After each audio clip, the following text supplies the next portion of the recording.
Welcome to Akshara news బులెటిన్ల ముందుగా headlines. Nude వీడియోలపై అనంతబాబును arrest చేసి విచారణ జరపాలి. ఎమ్మెల్యే మిర్యాల శిర్షాదేవి డిమాండ్.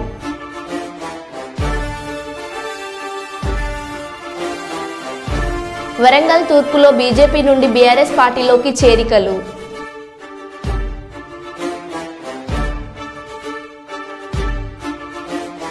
పుష్ప సినిమాని మించిన గంజాయి స్మగ్లింగ్ బ్యాచ్. వాహన తనిఖీల్లో భారీగా గంజాయి పట్టుకున్న పోలీసులు.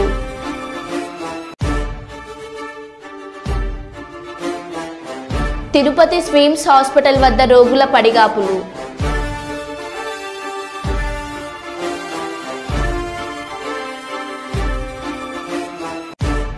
కొండా దంపతులకి పాలాభిషేకం చేసిన కొండ పటేల్ కాలనీలోని ఎల్వి నగర్ గుడిసె వాసులు.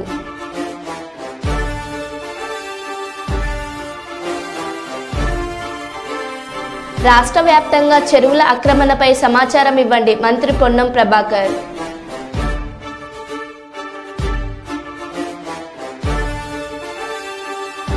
ఇక వివరాల్లోకి వెళ్తే, రాజన్న సిరిసిల్ల జిల్లా బోయినపల్లి మండలం రెవెన్యూ అధికారికి మధ్యాహ్న భోజన కార్మికులు సిఐటియు ఆధ్వర్యంలో వినతి పత్రం అందజేశారు. జిల్లాలోని పాఠశాలలో పనిచేస్తున్నటువంటి మధ్యాహ్న భోజన కార్మికుల గుడ్ల బిల్లులు గత సంవత్సరం అక్టోబర్ మాసం నుంచి ఇప్పటి వరకు మధ్యాహ్న భోజనం వంట కార్మికులకు చెల్లింపులు లేవని, అలాగే కేంద్ర ప్రభుత్వం ఇస్తున్నటువంటి నెలకు 2000 రూపాయల వేతనం గత 4 నెలల నుంచి విడుదల చేయకుండా మధ్యాహ్న భోజన కార్మికులను ఈ ప్రభుత్వాలు తీవ్ర ఇబ్బందులకు గురిచేస్తున్నాయని పేర్కొంటూ ఎంఆర్ఓ కేవ్యూ వినతి పత్రం ఇచ్చారు. ఈ కార్యక్రమంలో సిఐటియు మధ్యాహ్న భోజన రంగం కమిటీ కార్యదర్శి గురజాల శ్రీధర్ మరియు మధ్యాహ్న భోజన కార్మికులు వెంకటేష్, నరసయ్య, యశోదారెడ్డి, హారిక, బొంగోని అశోక్ గౌడ్ తదితరులు పాల్గొన్నారు. రాజన్న సిరిసిల్ల జిల్లా బోయినపల్లి మండల కేంద్రంలో మధ్యాహ్న భోజన ఆధ్వర్యంలో కార్మికులను కలుపుకొని మండల రెవెన్యూ అధికారి గవర్నీయులు గారికి మధ్యాహ్న భోజన కార్మికుల సమస్యలపై వినతి పత్రం ఇవ్వడం జరిగింది. మరి ఈరోజు కాంగ్రెస్ ప్రభుత్వం వచ్చి 9 నెలలు కావస్తుంది. మరో ఇంకొక 3 నెలలు అయితే ఏడాది కాలం పూర్తి కావస్తున్న సందర్భంలో మరి మేము అధికారంలోకి వస్తే మధ్యాహ్న భోజన కార్మికులకు 10,000 రూపాయలు ఇస్తామని చెప్పి పెద్ద పెద్ద మాటలు మాట్లాడిన సందర్భంలో మరి ఇప్పుడు ఏడాది పూర్తి కావస్తున్న సందర్భంలో కూడా వీరు గత అక్టోబర్ నుంచి కూడా పెండింగ్ బిల్లులు కోడిగుడ్ల పైసలు, అలాగే కనీస వేతనం 2000 రూపాయలు ఏదైతే ఉందో ఇప్పటి వరకు కూడా చెల్లించకపోవడం, మరి ప్రభుత్వాల ద్వంద్వ నీతి ఏ రకంగా అన్నది ఇప్పుడు స్పష్టంగా అర్థమవుతుంది. నిన్నటికి నిన్న 21వ తారీఖు నాడు చలో హైదరాబాద్ కార్యక్రమానికి పిలిపిస్తే మరి మాది ప్రజాపాలన అని చెప్పుకుంటున్న ఇలా కాంగ్రెస్ ప్రభుత్వం మరి మధ్యాహ్న భోజన కార్మికులు మరి వాళ్ళ దృష్టిలో వాళ్ళు ఉన్న నక్సలైట్ల, ఉగ్రవాదుల మరి ఎక్కడికక్కడ హైదరాబాద్ కార్యక్రమం చలో హైదరాబాద్ కార్యక్రమం పిలిపిస్తే ఎక్కడో అక్కడ నిర్బంధించి అరెస్టు చేయడం అనేది ఏదైతే ఉందో జిల్లా సిఐటి పక్షాన తీవ్రంగా ఖండించడం జరుగుతుంది. మరి మీరే చెప్పుకుంటారు కదా మాది ప్రజాపాలన అని చెప్పి, మరి ప్రజాపాలనలో కూడా మరి మధ్యాహ్న భోజన కార్మికులు కనబడతలేరా అని చెప్పి సందర్భంగా జిల్లా సిఐటి పక్షాన ఈ ప్రభుత్వాన్ని విమర్శించడం జరుగుతుంది. ఇప్పటికైనా బుద్ధి తెచ్చుకొని ఈ కాంగ్రెస్ ప్రభుత్వం మధ్యాహ్న భోజన కార్మికులు పెండింగ్ బిల్లులు ఏవైతే ఉన్నాయో, కనీస వేతనాలు ఏవైతే ఉందో బేషరతుగా చెల్లించకపోతే రాబోయే రోజుల్లో ముఖ్యమంత్రి రేవంత్ రెడ్డి ఇంటిని కూడా ముట్టడిస్తా అని చెప్పి సందర్భంగా మధ్యాహ్న భోజన రంగం తరఫున డిమాండ్ చేయడం జరుగుతుంది. ఇప్పటికీ వాళ్ళు తీవ్ర ఇబ్బందులు ఎదుర్కొంటున్న వాళ్ళు మెడలో పుస్తల తాడు అమ్ముకొని ఇలా మధ్యాహ్న భోజన కార్మికులు చదువుకునే విద్యార్థులకు పౌష్టిక ఆహారం అందిస్తున్నా కూడా మరి ఈ ప్రభుత్వాలు రైతాంగానికి కొన్ని వేల కోట్ల రూపాయలు మాఫీ చేస్తున్న తరుణంలో మరి మధ్యాహ్న భోజన కార్మికులు ఏం పాపం చేసిరని చెప్పి సందర్భంగా ప్రభుత్వాన్ని సూటిగా ప్రశ్నించడం జరుగుతుంది. ఈ విపరీత ధోరణి ఏదైతే ఉందో, కార్మికులను వెట్టి సాకిరి చేయించుకునే ద్వంద్వ నీతి ఏదైతే ఉందో మానుకోకపోతే గత ప్రభుత్వానికి పట్టిన గతే రేపు కాంగ్రెస్ ప్రభుత్వానికి కూడా కార్మిక లోకం అంతా ఏకమై గద్దదించే పరిస్థితి వస్తుంది. కాబట్టి ఆ పరిస్థితి రాకుండా మధ్యాహ్న భోజన కార్మికుల విషయంలో సానుకూలంగా స్పందించి బేషరతుగా వారి పెండింగ్ బిల్లులు, వేతనాలు ఏవైతే ఉన్నో తదితర డిమాండ్లన్నీ నెరవేర్చాలని చెప్పి ఈ సందర్భంగా జిల్లా సిఐటియు మధ్యాహ్న భోజన రంగం కమిటీ తరఫున ఈ ప్రభుత్వాన్ని డిమాండ్ చేయడం జరుగుతుంది. జిందాబాద్ సిఐటియు, జిందాబాద్ సిఐటియు, వర్ధిల్లాలి మధ్యాహ్న భోజన కార్మికుల ఐక్యత, వర్ధిల్లాలి మధ్యాహ్న భోజన కార్మికుల ఐక్యత. మన్యం పరిధిలోని గిరిజన గ్రామాల్లో ఉన్న హాస్టల్స్లో కొనసాగుతున్న తనిఖీలు. జిల్లా కలెక్టర్ ఆదేశాల మేరకు జీకే వీధిలో తహసీల్దార్ కార్యాలయంలో అధికారులు తనిఖీలు. సరైన పత్రాలు చూపని చైతన్య గిరిజన సంక్షేమ వసతి గృహం సీజ్.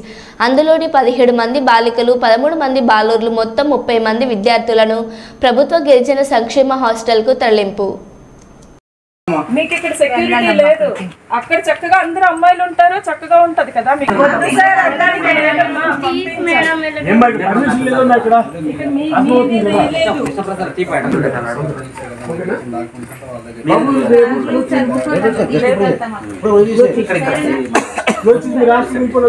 మీరు బ్యాగ్ మీ బ్యాగ్ పట్టుకుంటండి బాబు. అక్కడ హాస్టల్ ఇచ్చేద్దాం, ఇదేమో గూడెంపల్లి బాయ్స్ కి ఇచ్చేద్దాం.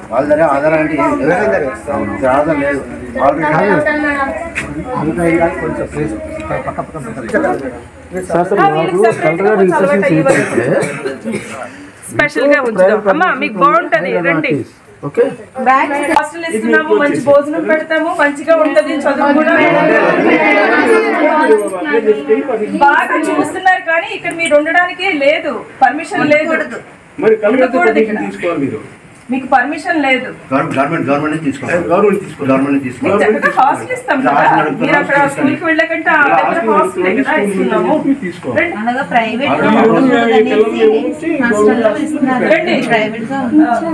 ముందు అక్కడ నేను పంపిస్తాను, మీ పేరెంట్స్ వస్తారు కదా, పేరెంట్స్ వచ్చిన తర్వాత అప్పుడు ముందు బ్యాగులు తెచ్చుకుంటాం, మాట్లాడతాం. ఏమీ కాదు కదండి, మీకు మంచి హాస్టల్, బెస్ట్ హాస్టల్ నేను ఇస్తానని చెప్తున్నాను కదా, రండి. అక్కడ 300 మంది అక్కలు ఉంటారు, మీకు తెలుసు కదా, మీ స్కూల్ ఎదురుగానే పెద్ద హాస్టల్ ఉంటది కదా, తెలుసు కదమ్మా. వరంగల్ తూర్పు బీఆర్ఎస్ పార్టీలో ఇతర పార్టీలో నుండి ఎవరు వచ్చినా కార్యకర్తల అనుమతితోనే ఈ చేరికల కార్యక్రమం చేస్తున్నాను. రామారావు మంచితనం చూసే వారి డివిజన్ కార్యకర్తల ఇష్టపూర్వకంగానే పార్టీలో చేర్పించుకుంటున్నాము. రామారావును కడుపులో పెట్టుకుని సరైన గౌరవం ఇచ్చి కాపాడుకునే బాధ్యత నాది. వరంగల్ తూర్పు బీసీల నియోజకవర్గం, అలాంటి బీసీ నియోజకవర్గంలో బీసీలకు అన్యాయం చేయాలని చూస్తే ఊరుకోము. మీరు లోపోయకారం చేసుకొని చేస్తున్న ఈ కుళ్ళు కుట్రలు కుతంత్రాలతో మా పేదరికాన్ని అడ్డు పెట్టుకొని మీరు మా బీసీలపై చేస్తున్న పెత్తనాలను చూస్తూ ఊరుకోమని హెచ్చరించారు.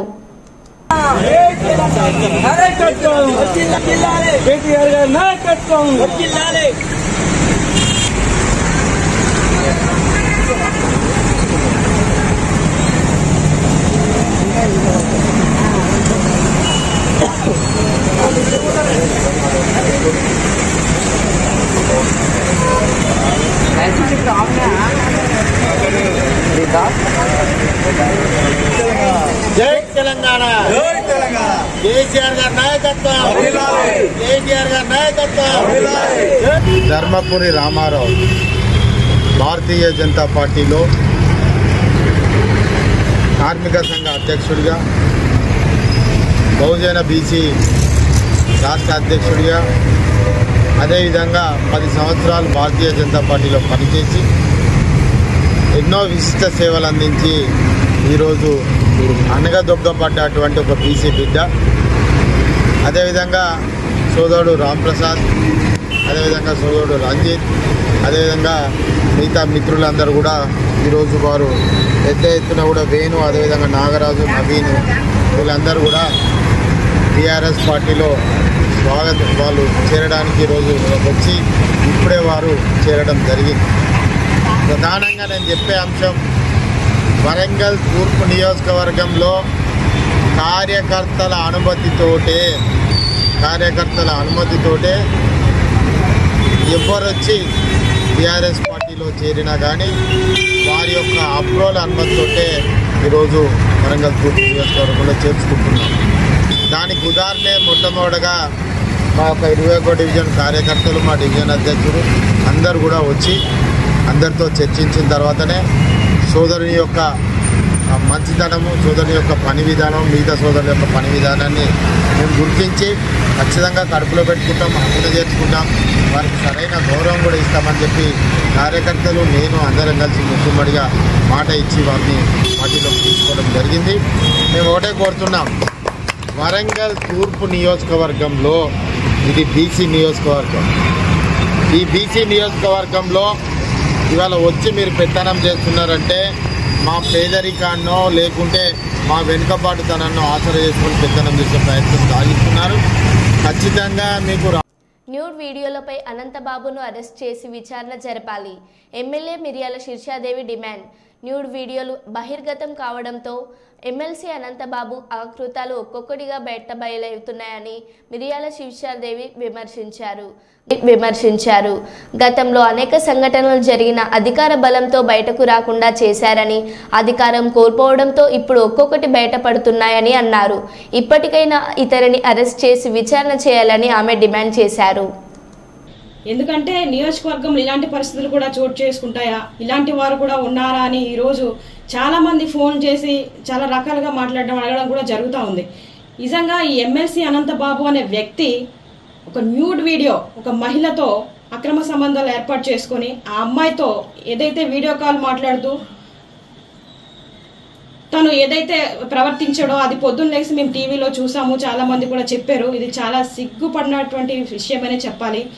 తిరిగి ఇంత తప్పు చేసింది కాకుండా నేను కాదు మార్పింగ్ చేశారు, నేను ఏదో పిల్లలకి ముద్ర పెడుతున్న వీడియో తీసేసి అది ఈ విధంగా క్రియేట్ చేస్తా ఉన్నారు, నా పైన తప్పుడు ప్రచారం చేస్తా ఉన్నారు, ఎవరో డబ్బుల కోసం ఇలా చేస్తా ఉన్నారు అనేసి ఆ ఎమ్మెల్సీ అనంతబాబు అనే వ్యక్తి చెప్పడం జరుగుతుంది.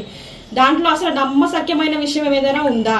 టీవీలో మనం చూసాము, అతని మెడపై ఉన్న చైను, అతను వాడుతున్నటువంటి చేయికి వేసుకున్న ఉంగరాలు సేమ్ వీడియోలో ఏ అయితే ఉన్నాయో అక్కడ ప్రజెంట్ ఇప్పుడు ఆయన వేసుకుని తిరుగుతా ఉన్నాడు.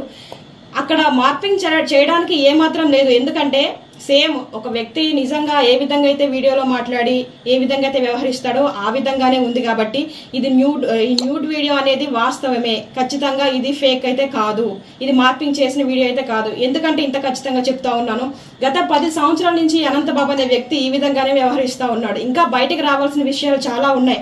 అతనికి భయపడి చాలా మంది మహిళలు ఇంకా లోపలే కుమిలిపోతున్నటువంటి పరిస్థితులు. మనం ఉమ్మడి కూటమి ఏర్పడిన కొద్ది రోజుల్లోనే చాలా మంది మహిళలు వచ్చి ఈరోజు అమ్మ మన కూటమి ప్రభుత్వం వచ్చింది, మన చంద్రబాబు నాయుడు గారు వచ్చారు, మాకు ఒక ధైర్యం ఉంది, మాకు న్యాయం జరుగుతుంది అనేసి వాళ్ళకి జరిగినటువంటి చాలా రకాల ఇబ్బందులు, అంటే ఉద్యోగాలు ఇప్పిస్తానే, లేకపోతే కాలేజ్ సీట్ కావాలన్నా సరే వాళ్ళ పర్సనల్ ప్లేస్కి రమ్మన్నాం, లేకపోతే ఆ ప్లేస్ నుంచి బదిలీకి చేయాలన్నా సరే అతని దగ్గరికి వెళ్తే వేరే దగ్గరికి రమ్మన్నాం. రకరకాలుగా మహిళల్ని చాలా దారుణంగా ఏడిపించినటువంటి పరిస్థితులు గతంలో జరిగినాయి. ఇప్పుడు ఇవన్నీ కూడా ఒక్కొక్కటిగా బయటకు వస్తూ ఉన్నాయి. నేను ఒకటే అడుగుతా ఉన్నా, జగన్మోహన్ రెడ్డి నిజంగా నీ పార్టీ మహిళలకి ఇచ్చేటువంటి విలువ ఇదేనా అని అడుగుతా ఉన్నాను.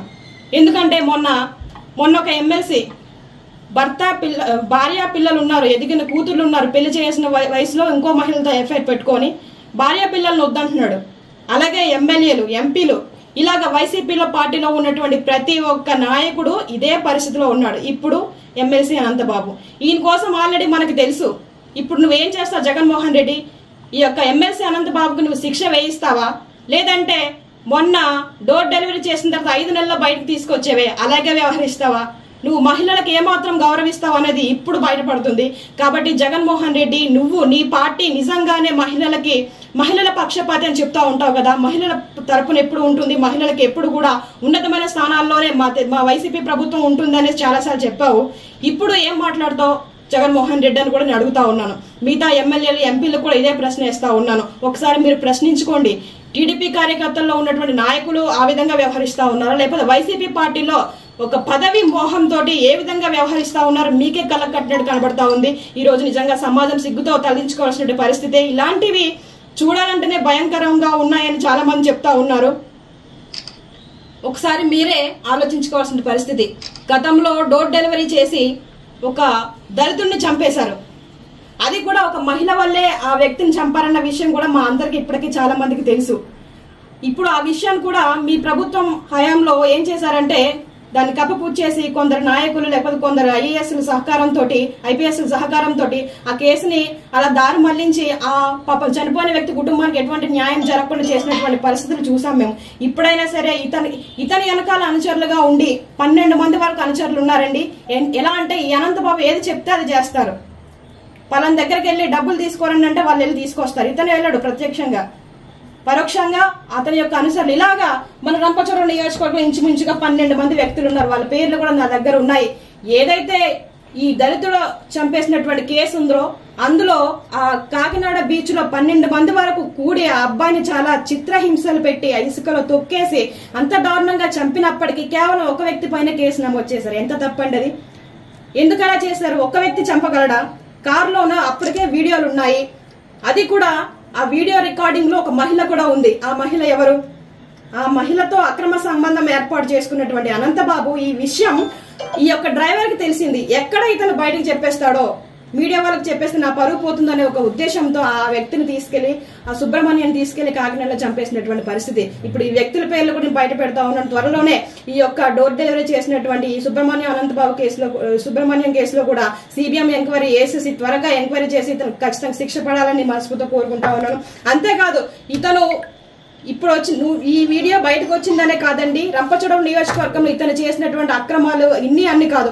మీరు మొన్నే చూసుంటారు, ఎప్పుడు మా నియోజకవర్గంలో ఒక మహిళల్ని అంత దారుణంగా చంపేసినటువంటి పరిస్థితి ఎక్కడ లేదు.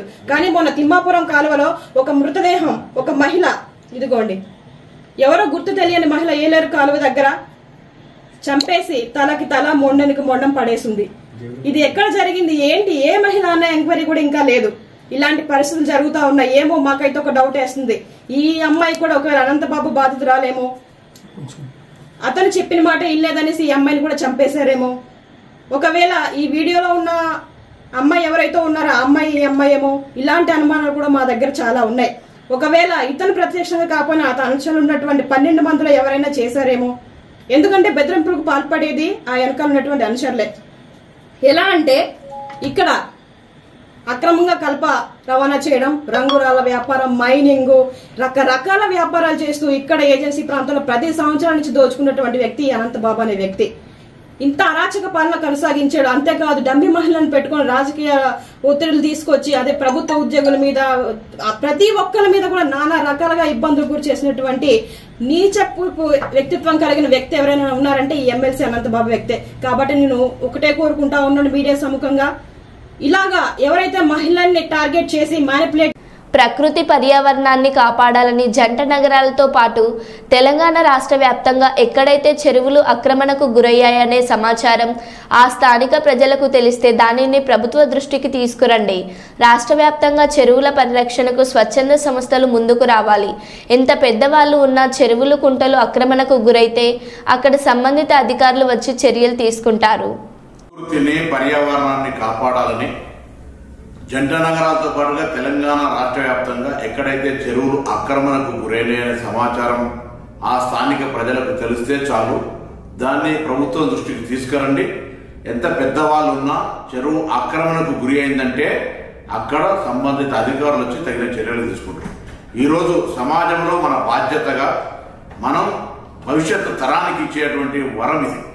మీ ప్రాంతంలో మీకు ఎక్కడ ఆర్టీఐ ద్వారా తీసుకున్నా, పూర్వీకుల దగ్గర నుంచి వచ్చేటువంటి వారసత్వంలో చెరువులు ఎక్కడెక్కడ ఉండనో తెలుసుకొని అవి ఆక్రమణకు గురైతే ఎంత పెద్దవాళ్ళైనా సరే, ఏ పార్టీ వాళ్ళైనా సరే ఆ సమాచారాన్ని ప్రభుత్వానికి ఫిర్యాదు రూపంలో చేయండి. ముఖ్యంగా హైదరాబాద్ ఇన్ఛార్జ్ మంత్రిగా జరుగుతున్నటువంటి చెరువుల పరిరక్షణకు జరుగుతున్నటువంటి ఒక కార్యక్రమంలో హైదరాబాద్ జంట నగరాల ప్రజలు, రంగారెడ్డి ప్రజలు ప్రకృతిని, భవిష్యత్ తరాన్ని, చెరువులను కాపాడుకొని ఒక వ్యవస్థను కాపాడుకోవడం జరిగే ఈ యొక్క ప్రక్రియలో స్వచ్ఛందంగా మీ ప్రాంతంలో చెరువులను రక్షించుకోవడానికి తరలి రావాల్సిందే ఈ సందర్భంగా కోరుతాను.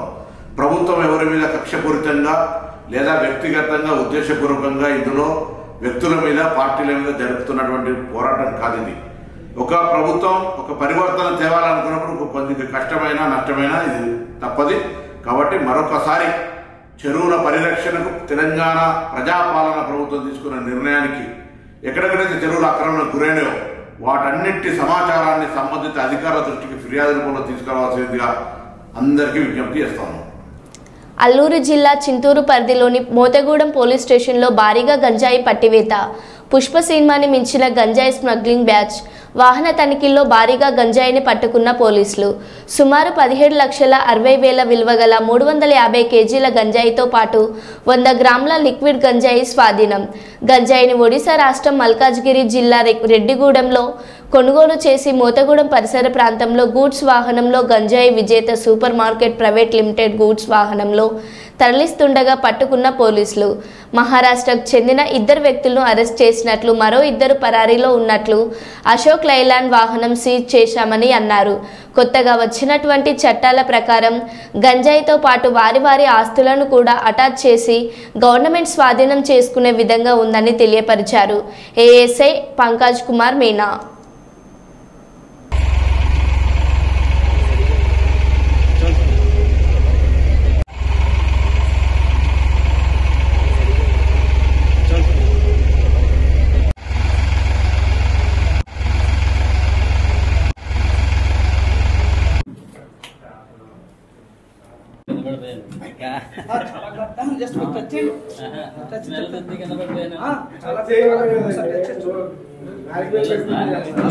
స్ట్రాంగ్ స్మెల్ ఉంది.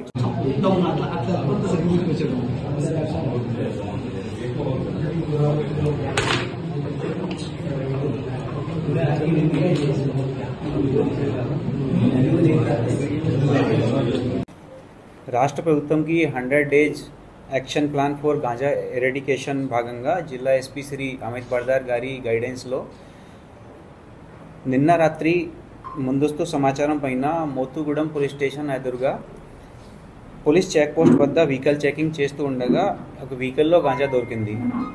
ఈ గాంజా క్వాంటిటీ 350 kg ఉంది. అంటే ఈ చిన్న బాటిల్లో లిక్విడ్ గాంజా కూడా ఉంది.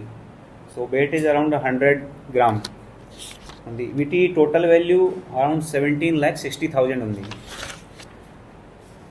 ఈ గాంజాని రెడ్డి కురుమనూరు ఒడిశా దగ్గర పర్చేజ్ చేసి మోతుగూడెం అవుట్ స్కర్ట్స్లో లోడ్ చేసి లాతూర్కి తీసుకువెళ్తూ ఉండగా పట్టుకున్నాము. ఇద్దరుని అరెస్ట్ చేశాము. ఈ పేరు అన్సార్ అలీ, లాతూర్ మహారాష్ట్ర, ఇంకా యూనుస్ అతను కూడా లాతూర్ మహారాష్ట్ర నుంచి ఉన్నాడు. ఇంకా ఈ కేసులో ఇద్దరు కూడా ఉన్నారు, కానీ పరారీలో ఉన్నారు. రెడ్డి కుర్మనూరు ఒడిశా, ఇంకా సంతోష్ భూమ్ మహారాష్ట్ర నుంచి ఉన్నాడు. వీరిని కూడా పట్టుకున్నాము. ఈ గవర్నమెంట్ 100 డేస్ యాక్షన్ ప్లాన్లో భాగంగా ఫ్రమ్ జూన్ 1 నుంచి మేము 16 కేసెస్ రిజిస్టర్ చేశాము.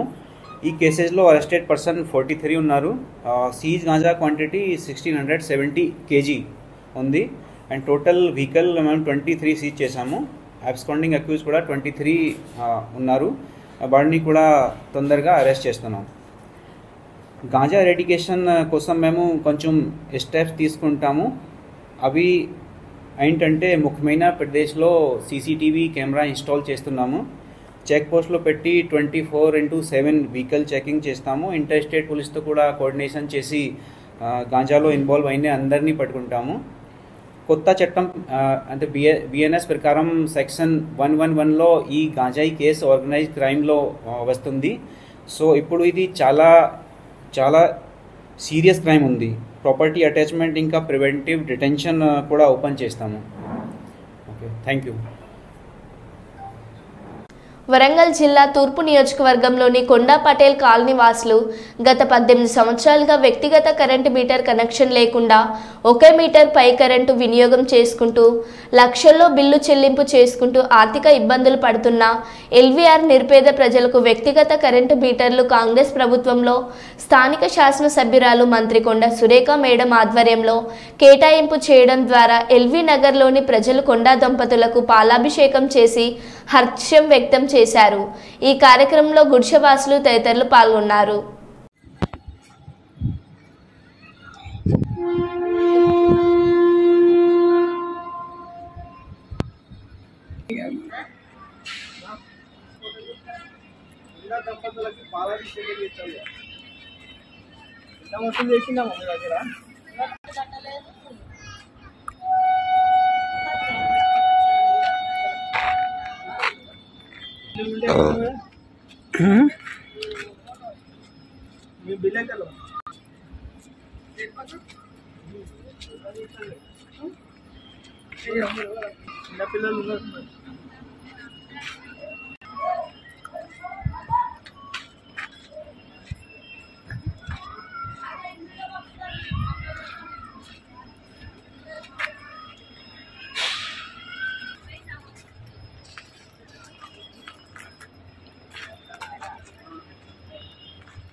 నాలుగు లక్షల వరకే పెండింగ్ ఉంది బిల్లు.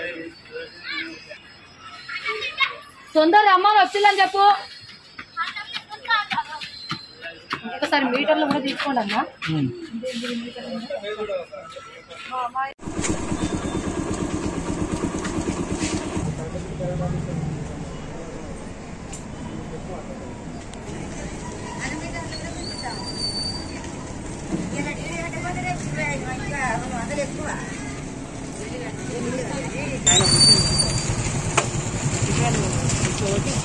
ఈ ఎల్బిఆర్ నగర్ కాలనీ అని ఏర్పరచుకున్నాం మేము.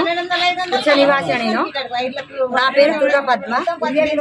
నన్ను కమిటీగా అప్పుడు వెనుకలప్పుడు నన్ను తిరిగిన పార్టీ కోసం పనిచేసిన నేను కమిటీ లీడర్గా ఉన్నా. ఇక్కడ నా పోస్టర్ సూత్ర వాళ్ళు ఇవాళ నన్ను తొలగించడం పడింది. దుర్గా పద్మ అంటామని. అంతకుముందుకు నేను పార్టీ రాకముందు పనిచేసిన నన్ను గుర్తించినప్పుడు పార్టీలో ఉంచుకున్నారు. ఇవాళ నన్ను వెలివేసిండ్రు. నా మీద చాలా అవమానంగా నన్ను దుష్ప్రచారం చేసిండు విశాల ప్రకాష్.